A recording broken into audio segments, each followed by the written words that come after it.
Halo semuanya, kembali lagi dengan Thomas di sini dari Toria Coding. Hari ini kita bakal belajar tentang tabel dan form di HTML. Oke, langsung aja ke agendanya. Yang pertama kita akan belajar tabel, yang kedua kita akan belajar iframe sedikit, lalu yang ketiga kita akan belajar form. Masuk aja. Untuk tabel sendiri digunakan untuk ketika kita ingin memasukkan data dalam bentuk baris dan kolom.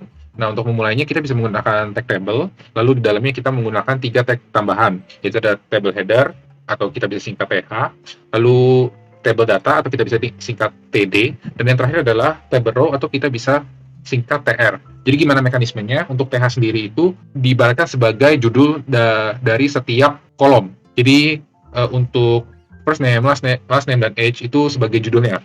Lalu untuk table data digunakan untuk pengisian datanya. Jadi misalkan di sini first name-nya yaitu Thomas, last name-nya Asril, dan age-nya 22. Lalu untuk table row itu untuk pengisian tiap baris. Jadi baris pertama adalah table header pastinya. Lalu yang kedua, baris kedua akan diisi dengan data diri saya Thomas Asril. Lalu yang ketiga itu adalah data dari Mario Vegas. Jadi Mario, terus last name-nya Vegas, dan yang terakhir age-nya itu 24. Seperti itu. Lalu kita lanjut lagi iframe. Jadi iframe ini digunakan untuk menampilkan sebuah website dalam sebuah kotak. Jadi kita bisa memasukkan HTML dalam HTML. Jadi kayak HTML exception gitu. Jadi nanti contohnya nanti langsung di put aja. Jadi nanti di sini ada source, ada head, ada width, ada title-nya juga gitu. Source-nya seperti biasa adalah path di mana HTML atau link itu dibuka. Lalu head dan width-nya itu untuk menggambarkan dari si frame-nya itu mau sebesar apa, dan title-nya untuk memberitahu itu frame-nya mengenai apa. Oke, lanjut lagi form. Form ini kalau misalkan kita bisa lihat ya di berbagai macam website seperti Facebook ya. Ini sini contohnya saya menggunakan Facebook. Itu kita pasti pernah melakukan register, di mana kita memasukkan email atau nomor telepon, kita masukkan nama kita, lalu kita masukkan kata sandi dan sebagainya. Nah, itu semua adalah komponen dari form gitu. Jadi kalau untuk form itu pasti kalian nggak asing karena pasti selalu bertemu setiap kali kalian ingin register atau kalian mau login pasti akan ketemu dengan form. Nah, untuk komponennya ada apa aja sih sebenarnya kalau di form itu? Jadi di sini ada input type-nya. Sebenarnya nggak ini doang, cuman yang paling sering dipakai adalah kelima ini gitu. Jadi yang pertama adalah input type text. Jadi untuk memasukkan teks seperti email atau nomor telepon itu bisa menggunakan type text. Lalu ada input type radio. Kalau radio itu seperti ketika kalian mau milih gender, misalnya mau male atau female itu menggunakan radio button. Lalu untuk input type checkbox itu untuk ketika kalian mau agree something. Jadi misalkan ketika udah register kalian mau I agree with term and condition, nah itu bisa menggunakan checkbox. Lalu juga ada input type submit ketika kalian melakukan submit ke sebuah form. Misalkan di sini diwakilkan dengan button login gitu. Jadi sebenarnya submit ini sama kayak yang bawahnya, yaitu input type button. Di button kalau submit udah pasti melakukan submit terhadap form tersebut, kalau button bisa kita gunakan untuk hal yang lainnya seperti itu. Nah, kita langsung coba code aja di sini. Di sini saya menggunakan yang terakhir ya, yaitu ada session 3. Di sini saya buat lagi, saya copy aja foldernya sama dari session 2 dan session 3 nih. 2 sama dan 3. Nah, di sini index.html harusnya seperti ini. Baik, kita buat satu page lagi ya. Di sini kita buat table.html aja. Kita save di sini, kita buat HTML, kita tap aja HTML table session 3, HTML table. Lalu di sini kita langsung buat aja tabelnya. Nah, paling kita samain aja ya kayak yang tadi. Berarti pertama itu kita menginisialisasi baris pertama, yaitu kita menggunakan namanya tr. Di sini tr. Lalu tr ini kita membutuhkan table header sebagai judul. Jadi di sini kita masukin th. Misalkan di sini nama, umur, hobi. Ini untuk baris pertama. Lalu untuk baris yang kedua kita buat lagi data pribadinya. Jadi di sini kita masukin aja td. Itu kan Thomas. Saya copy aja. Umurnya 22. Lalu misalkan hobinya coding.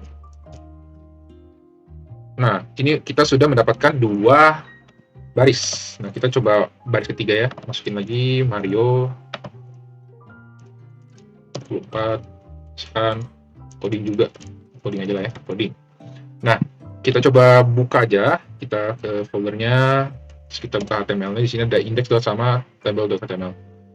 Nah, di sini kita langsung muncul nih. Berarti baris pertama adalah nama, umur, hobi. Lalu baris kedua adalah, yang pertama adalah Thomas, umur 22 dan coding juga. Nama Mario 24 dan coding gitu. Nah, tapi di sini nggak ada bordernya. Jadi kita bisa masukin aja sih sebenarnya di sini border, misalkan 1. Nah, di sini dia bakal menambahkan di setiap datanya itu. Jadi bordernya kita bisa tambahin. Tapi kalau misalnya kalian nggak mau gitu, boleh juga dimatiin aja bordernya gitu. Oke, kita lanjut lagi aja ke bagian rowspan dan postspan. Jadi kalau di sini tabel ini kita bisa men-span atau kita bisa memerge ya, kalau istilah Excel-nya merge 2 baris atau 2 kolom jadi 1 gitu. Nah, ini misalkan saya contohnya saya menggunakan tabel baru aja ya, tabel baru. Terus di sini saya mungkin nggak perlu pakai TH lagi, jadi langsung TG aja. Misalkan kita mau buat 3 kali 3 kotak. Berarti di sini 1, 2, 3. Lalu lanjut lagi, sini kalau saya copy aja. Nah, di sini misalkan kita mau buat angka 1 ini merge dengan angka 2. Jadi 1 ini memiliki 2 kotak. Nah, caranya gimana? Kita bisa menggunakan yang namanya closespan. Closespan berarti kita kan mau ambilnya 2 ya, 2 kotak. Berarti di sini 2 aja. Nah, ketika kita refresh harusnya seperti ini. Angka 1 ini mengambil 2 kotak gitu. Nah, tapi width-nya itu sebenarnya ada cuma 3 kan ya gitu. Karena 3 jadinya dia agak ke samping gitu. Nah, caranya ya berarti tinggal hapus saja si 2-nya. Nah, kalau misalkan rowspan-nya kita tambahin jadi rowspan-nya 3, otomatis harusnya kalau kita tambahin rowspan jadi 3, otomatis dia akan, kalau kita tambahin rowspan jadi 3, harusnya tidak akan terjadi apa-apa, karena tabelnya itu barisnya cuma sampai 3 doang gitu. Dan ini kan dia di tempat 2 ya. Berarti harusnya kalau makan 3, harus butuh 1 baris lagi. Jadi kalau misalkan, ya sebenarnya lihat lagi dari besarnya si tabel tersebut. Gitu. Oke, sampai sini harusnya tabel udah selesai. Nah, kita lanjut lagi ke iframe. Nah, iframe ini kita coba balik ke index.html sebentar. Terus kita ke bagian paling bawah nih. Setelah si list, kita bisa masukin komen iframe. Nah, cara penggunaan iframe sebenarnya mirip seperti kita menggunakan image. Jadi di sini kita masukin iframe. Lalu kita masukkan source-nya. Nah, source yang kita gunakan di sini adalah table.html. Lalu kita juga tentukan aja height-nya. Misalkan height-nya 200, width-nya 300. Terus kita masukin title-nya table gitu. Nah, yang terjadi adalah, misalnya kita open in browser, yang terjadi adalah harusnya akan terbuat sebuah iframe untuk table.html. Jadi di sini kita panggil si table.html-nya ke dalam index.html. Di sini HTML ya kayak gini, terus ternyata di HTML yang index.html bisa memanggil si tabelnya, itu seperti itu. Nah, biasanya kegunaannya buat apa sih? Biasanya kalau kita mau nampilin sebuah web page lainnya sih gitu. Oke, kita lanjut lagi. Setelah iframe, kita masuk ke form. Nah, di sini kita bisa buat satu page lagi, form.html. Oke, pertama-tama kita harus membuat tag formnya dulu, terlebih dahulu. Lalu di dalam sini kita langsung boleh masukin aja input type text ya di sini. Input type text. Misalkan di sini juga ada attribute name untuk memberitahu untuk apa gitu name-nya. Misalkan di sini name-nya untuk full name. Terus di sini kita bisa memasukkan, misalkan kita mau masukin namanya placeholder. Jadi di sini misalkan your name, your full name. Oke, yang terjadi adalah ketika kita open browser, harusnya nanti akan ada sebuah text box dengan placeholder your full name. Nah, maksudnya placeholder itu ketika kita klik, lalu kita tulis Thomas, di nama your full name-nya akan hilang gitu. Jadi hanya sementara. Berbeda ketika kita menggunakan atribut yang namanya value. Nah, value ini berarti kita langsung masukin kata-katanya. Misalkan kita ada initiate lah, full name. Your full name di value. Ketika kita refresh, nah dia langsung kebuat ke inisialisasi value-nya itu your full name. Jadi kita harus hapus dulu. Atau misalnya kalau di sini kita tambahin gitu ya. Nah, itu value. Jadi kita bisa gunakan ketika nanti kalian buat login atau misalkan register, bisa juga value-nya kita masukin gitu, kita lempar value-nya, kita assign value-nya. Lalu untuk kita kasih tahu keterangannya kita bisa menggunakan tag namanya label. Labelnya misalkan kita kasih tahu full name, nanti akan buat full name. Lalu kita buat lagi, misalkan kita mau buat email. Nah, di sini sebenarnya kalau email itu ada tagnya sendiri sih. Jadi kita masukin input type lagi, emailnya tapi email, name-nya itu email. Nah, harusnya ketika kita buka lagi, kita refresh, harusnya di sini dia akan kebuat text box email gitu. Jadi kalau misalnya kita ketik harus minimal ada @ gitu. Karena kan misalnya Gmail atau @Yahoo atau apa gitu. Seperti itu. Itu untuk email. Lalu kita lanjut lagi ke misalkan kita mau buat paspor gitu ya. Paspor. Kita mau buat paspor, kita kasih label lagi. Misalnya kita mau bikin password, kita input type aja. Di sini input type-nya password, name-nya pas. Jadi kita refresh. Nah, di sini dia nanti akan otomatis kebentuk sebuah bulatan hitam ya. Jadi nggak bakal di show gitu passwordnya nanti seperti apa. Jadi itu untuk input type password. Kita lanjut lagi aja ke input type radio. Selanjutnya kita akan buat gender. Jadi sini gender. Terus kita input type-nya itu adalah radio. Nah, di sini perlu diketahui kalau name-nya itu harus sama. Jadi misalkan namanya gender. Value-nya yang agak berbeda, male. Nah, di sini kita tulis saja male. Lalu kita copy aja. Di sini value-nya female. Oke. Kita buka lagi aja yang tadi. Nah, kalau gender ini ketika kita tulis name-nya itu sama, gender, jadi dia bakal kepilihnya cuma satu. Cuman kalau misalkan kita bedain, misalnya gender 1 di sini, kita bisa memilih dua opsi tersebut gitu. Jadi perlu diingat lagi kalau ketika kalian membuat sebuah radio button, kalian harus memperhatikan yang namanya si name ini gitu. Name-nya harus sama. Misalnya kalian mau bikinnya gendernya gender gitu. Jadi ya name-nya semua gender gitu. Oke, kita lanjut lagi aja ke input type checkbox. Jadi di sini input type checkbox. Lalu di sini name-nya kita bisa bilang agree ya. Agree. Lalu kita kasih value-nya agree aja sama. Nah, di sini kita masukin I have agree. Gitu aja ya. Nah, harusnya nanti di sini kita akan kebuat sebuah checkbox gitu. Agree, seperti itu.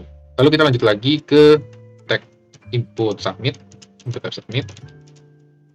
Di sini submit, lalu kita kasih value-nya submit. Di ini input type submit itu sebenarnya button. Nah, seperti itu. Button, jadi ketika kita sudah selesai mengisi formnya, kita bisa mengklik button submit ini. Misalkan kita ganti jadi register. Saya juga sih.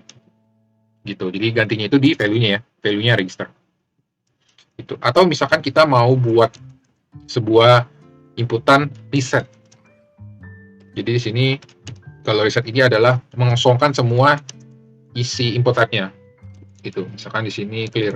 Ya, misalnya kita refresh, saya isi misalkan Thomas 345, gendernya male, agree. Nah, kalau kita klik clear, ini akan menghapus semuanya gitu, mengembalikan dari awal lagi. Nah, misalnya kita isi lagi Thomas @email.com 145 mail dan I agree. Nah, ketika kita klik register, di bagian atas kalau kalian notice harusnya ada nih. Jadi di sini ketika form.html tanda tanya, hasil yang kita telah isi itu akan muncul di atas nih. Full name sama dengan Thomas, email sama dengan thomas@gmail.com, pasnya kelihatan 1345, gender male, agree-nya agree gitu. Jadi dia akan melempar hasil isian form kita ke URL gitu. Nah, sebenarnya kalau nanti gak bagus sih kalau untuk ketika kita ngisi form, berarti kan bisa kelihatan ya kayak password ini kan 1345 gitu. Cuman intinya sih kalau untuk sekarang register itu submit untuk mengirimkan hasil isian kita di form seperti itu. Nah, name-nya itu berdasarkan dari si tadi itu atribut name, full name, email, pas gitu. Nah, itu nanti itu yang akan ditarik oleh bagian server side gitu. Yang terakhir adalah input type button. Jadi di sini kita masukin button. Nah, di sini lebih versatile. Jadi kita bisa masukin value-nya misalkan show Terus kita mau tambahin ketika di show gitu mau ngapain. Nah, di sini atributnya ada banyak ya. Atribut dari bawaan si input button, kita misalnya on click, kita bisa alert. Nah, sebenarnya ini materi untuk JavaScript nanti. Hello world. Terus kita titik koma, ketika kita refresh, kita klik show-nya, nanti akan muncul sebuah alert message bernamakan hello world gitu. Jadi untuk button sebenarnya lebih versatile, kalau submit atau reset sesuai dengan kegunaannya masing-masing seperti itu. Jadi kita masuk ke dalam summary-nya. Yang pertama adalah table itu digunakan untuk manage data dalam bentuk tabel dan kolom. Jadi kita udah belajar ya tabel, bagaimana cara membuat tabel, lalu kita cara menggunakan call span dan row span itu. Dan tabel ini sangat berguna sih ketika kalian ingin styling, sangat berguna sih ketika kalian ingin formatting gitu dan lebih rapi, bisa menggunakan tabel gitu. Cuman sih kalau nanti kedepannya saya sarankan lebih menggunakan div aja tuh. Lalu lanjut lagi, yang kedua kita juga belajar iframe. Iframe itu digunakan untuk menampilkan sebuah web page di dalam web page gitu. Jadi ya tadi saya bilang page section gitu. Saya bilang page section gitu. Nah, lalu yang ketiga adalah HTML form digunakan untuk mengkolek atau mengambil data dari inputan user. Yang tadi saya bilang ketika kita klik tombol submit akan mengirim datanya ke bagian server side. Jadi server side itu maksudnya berarti akan yang mengolah gitu, datanya akan diapain, apakah mau dimasukkan ke dalam database atau misalkan dimunculkan di page berikutnya dan sebagainya gitu. Oke, sekian tutorial kali ini. Jangan lupa like, comment, dan subscribe, dan kita ketemu di video berikutnya. Bye bye.